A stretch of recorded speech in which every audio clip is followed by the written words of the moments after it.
ادھر وزیر-اعظم عمران خان کی زیر صدارت حکومتی رہنماؤں کا اجلاس تحریک انصاف ملک کی سب سے بڑی جماعت بن چکی، یہ کہنا تھا وزیر-اعظم عمران خان کا۔ انہوں نے اس موقع پر مزید کہا کہ لیڈرشپ کا تقاضا ہے، دباؤ برداشت کرنے کی صلاحیت ہونی چاہیے۔ افغانستان کے معاملے پر پاکستان پر بہت بڑا پریشر آئے گا، ہم دباؤ میں آنے کی بجائے عوام کی بہتری کے لیے فیصلے کریں گے، مشکل فیصلے کرنے پھر ان پر کھڑا ہونا ہوتا ہے، یہ کہنا تھا عمران خان کا۔ وزیر اعظم عمران خان نے مزید کیا کہا، جان لیتے ہیں، ہمارے نمائندے عمر جٹ ہمارے ساتھ موجود ہیں۔ عمر، مزید بتائیے۔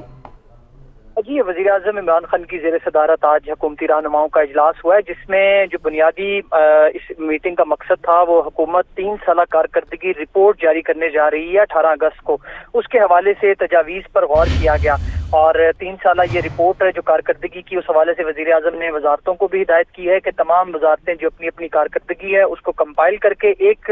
رپورٹ بنائیں اور وہ اسی ہفتے پرائم منسٹر آفس میں بھیجی جائے تاکہ 18 اگست کو حکومت 3 سالہ کارکردگی عوام کے سامنے رکھ سکے۔ اس کے ساتھ افغانستان پر بھی بات ہوئی اور جس طرح آپ نے بتایا کہ وزیر اعظم نے واضح کیا ہے کہ یہ افغانستان کا جو معاملہ ہے اس پر کافی زیادہ دباؤ پاکستان پر آئے گا، لیکن ہم دباؤ کی بجائے وہ فیصلے کریں گے جس سے عوام کا فائدہ ہو اور عوام کے مفادات کو مد نظر رکھ کر فیصلے کیے جائیں گے۔ اس کے ساتھ انہوں نے یہ بھی کہا کہ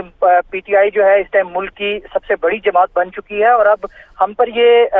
ہمارا یہ فرض ہے کہ جو ہم نے اپنے منشور کے تحت ووٹ لیا ہے ہم اس کو ڈیلیور بھی کریں اور اس پر زیادہ سے زیادہ کام کریں تاکہ عوام کی فلاح کے حوالے سے زیادہ کام کیا جا سکے۔ اس اجلاس میں مختلف جو ٹاسک سونپے گئے تھے مختلف لوگوں کو، انہوں نے بھی اپنی کارکردگی بتائی۔ زراعت کے حوالے سے جو وزیر اعظم کے معاون خصوصی ہیں جمشید چیمہ، انہوں نے بھی اپنی کارکردگی بتائی کہ انہوں نے اب تک زراعت کے حوالے سے کیا کام کیا۔ اس کے ساتھ علامہ طاہر اشرفی، انہوں نے بھی مذہبی ہم آہنگی کے حوالے سے وزیر اعظم کو اور ترجمانوں کو تمام تر تفصیلات سے آگاہ کیا۔ وزیر اعظم نے یہ بھی بتایا کہ جلد ہی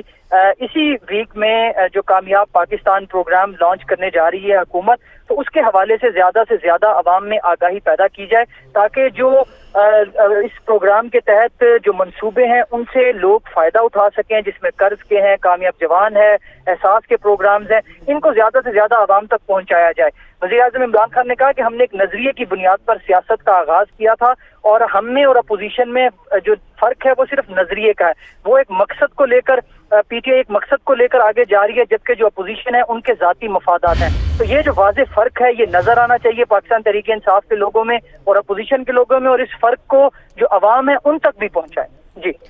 ٹھیک، نئے ٹاسک بھی سونپ دیے گئے ہیں۔ بہت شکریہ آپ کا عمر جٹ، آپ ہمیں اپڈیٹ کر رہے تھے۔